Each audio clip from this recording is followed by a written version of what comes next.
നിങ്ങളുടെ കൈയക്ഷരം കണ്ടാൽ നിങ്ങളുടെ സ്വഭാവം പറയാൻ സാധിക്കുമെന്ന് ആരെങ്കിലും പറയുന്നത് നിങ്ങൾ കേട്ടിട്ടുണ്ടോ? വലിയ അക്ഷരത്തിൽ എഴുതുന്നവർ തുറന്ന മനസ്സുള്ളവരാണ്, ചരിച്ച് എഴുതുന്നവർ വികാരഭരിതരാണ് എന്നൊക്കെ പലരും പറയാറുണ്ട്. എന്നാൽ ഇത് ശാസ്ത്രീയമായി സത്യമാണോ അതോ വെറും തട്ടിപ്പോ? കൈയക്ഷരം നോക്കി സ്വഭാവം പ്രവചിക്കുന്ന ഈ പഠനശാഖയെയാണ് ഗ്രാഫോളജി എന്ന് വിളിക്കുന്നത്.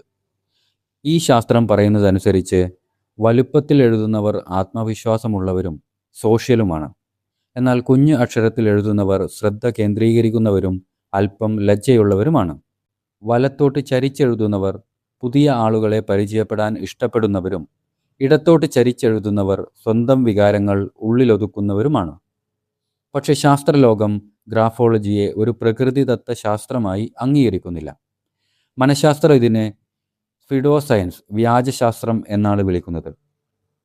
കാരണം ഒരാളുടെ കൈയക്ഷരം അദ്ദേഹത്തിൻ്റെ അന്നത്തെ മാനസികാവസ്ഥ, എഴുതുന്ന പേന, ഇരിക്കുന്ന അന്തരീക്ഷം, വയസ്സ് അല്ലെങ്കിൽ നാഡീവ്യവസ്ഥയുമായി ബന്ധപ്പെട്ട ആരോഗ്യ പ്രശ്നങ്ങൾ എന്നിവയെ ആശ്രയിച്ചാണ് മാറുന്നത്.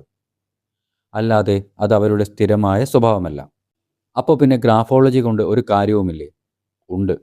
പക്ഷേ അത് സ്വഭാവം പ്രവചിക്കാനല്ല, ഫോറൻസിക് ഡോക്യുമെൻ്റ് എക്സാമിനേഷനിൽ, അതായത് ഒരു ചെക്കിലെ ഒപ്പ് വ്യാജമാണോ, കേസിൽ ലഭിച്ച കത്ത് എഴുതിയത് ആരാണ് എന്ന് കണ്ടുപിടിക്കാനൊക്കെ ഫോറൻസിക് ടീം വോയിസ് അക്ഷരങ്ങളുടെ പാറ്റേൺ പരിശോധിക്കാറുണ്ട്.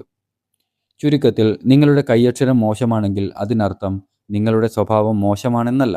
അതിനർത്ഥം നിങ്ങളുടെ ചിന്തകളുടെ വേഗതയ്ക്കനുസരിച്ച് കൈകൾക്ക് എഴുതാൻ പറ്റുന്നില്ല എന്ന് മാത്രമാണ്. നിങ്ങളുടെ കൈയക്ഷരം എങ്ങനെയാണ്? നേരെയാണോ അതോ ചെരിച്ചാണോ എഴുതാറുള്ളത്? കമൻറ്റിൽ പറയൂ. ഇതുപോലെയുള്ള സയൻസ് ആൻഡ് സൈക്കോളജി വസ്തുതകൾക്കായി സബ്സ്ക്രൈബ് ചെയ്യൂ.